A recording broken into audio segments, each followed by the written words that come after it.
a të dhëm ndonjëherë veshka?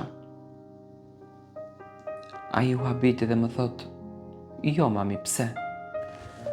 Përshëndetje të dashur ndjekës të mia, ku po ritakohemi me mua Tirona Lilin në kanalin Rrëfime Jete për të ndarë ditën e sotme rrëfimin e radhës. Sot do të flas për një rrëfim shumë të dhimbshëm. Nënat zakonisht bëjnë sakrifica jashtëzakonisht të mëdha për fëmijët e tyre. Bëjnë sakrifica që ne as nuk mundemi t'i logjikojmë, as nuk mundemi t'i imagjinojmë, por as edhe nuk mundemi t'i përjetojmë. Domethënë janë sakrificat që tregojnë një dimension tjetër të fuqisë së njeriut. Dhe rrëfimi që do të ndaj sot vjen nga një nën nga Azili, e cila me lotët në sy ka shkruar për disa net dhe në një flet ka përmbledhur pikat dhe jetën e saj. Ajo ka ndarë trishtimin, ka ndarë dhimbjen me të gjithë shqiptarët. Dhe këtë letër ajo dëshiron ta bën publike. Ndoshta një ditë djalit të cilit i dha veshkën i bin tërmend se ka nënën e tij diku.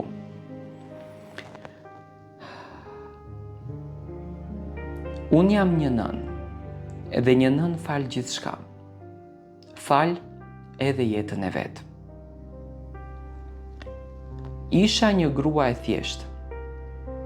Jeta ime ishte djali im. Që kur e linda, e mbajta në krahëror si kur të ishte gjithë bota ime. Buri më kishte vdekur herët dhe unë mbeta e vetme me të. Nuk u ankova kur, sepse kisha arsye për të jetuar. E rita me sakrifica. Punova ditë e natë. Pastronja shtëpi, laja shkallë, bëja çdo punë. Vetëm që ai të mos të ndjente mungesën e asnjë gjëje. Ai në thelb ishte krenaria ime. Por një ditë, gjithçka në familjen time ndryshoi. Ai filloi që të ndjente lodhje. Nuk kishte më fuqi. E çova në përmjek, analiza, kontrole. Dhe më në fund erdhi ajo fjalë që ma preu shpirtin në mes. Djali juaj ka nevojë për një transplant në veshkë. Mu erën sytë, si kur toka u hap poshtë këmbëve të mia. Mjeku më pa në sy dhe më tha, ka shumë pak kohë. Atë natë nuk fjeta. Qëndrova pranë shtratit të tij, e shikoja teksa po flinte dhe vendosa, nëse duhet, do t'i jap unë veshkën time. Nuk mendova dy herë.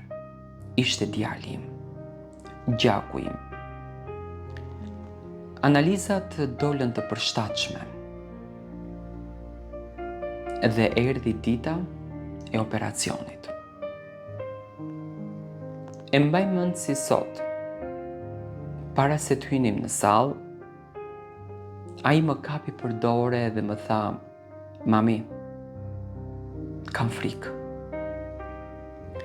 I busqeshja, edhe pse po vdisja nga brenda, duke i thënë mos ki frikë zemra ime. Mami është këtu. Kur u zgjova nga operacioni, ndjeva një dhimbje të fortë. Por kur mësova që ai ishte mirë, gjithçka në shpirtin tim u bë më e lehtë. Ai jetoi, djali im jetoi fal meje. Kaluan muaj pastaj dhe vite. Ai u kthye në jetën normale. Filloi punë, u martua, krijoi familjen e tij. Unë u tërhoqa pak nga jeta e tij. Nuk doja t'i bëhesha barë. thosha me veten, tani, ai është mirë dhe kjo mjafton. Por, diçka ndryshoi. Ai filloi që të largohej. Telefonatat u ralluan, vizitat u bën gjithnjë e më të pakta. Dhe një ditë i thash, birë, më merr pak të ri me ju, më ka marr malli. Ai uli kokën edhe më tha, mami, nuk është momenti, kemi pak hapësirë. E ndjeva, por nuk fola. Kaluan vite, edhe një ditë ai erdhi. Mendova se më në fund do të më merrte pranë tij. Por ai më tha, mami, kam gjetur një vend shumë më të mirë për ty. Do kujdesen për ty 24 orë.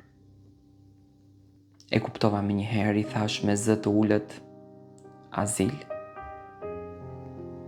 Ai nuk më pa në sy. Më çoi aty me një valixhe të vogël, ku brenda kisha disa rroba dhe kujtime të jetës, të një jete. Para se të largohej e kapa për dorë. Ja preka faqen, ashtu si kur ai ishte fëmijë. Birë, a të dhëm ndonjëherë veshka? Ai u habiti dhe më thot, jo mami, pse?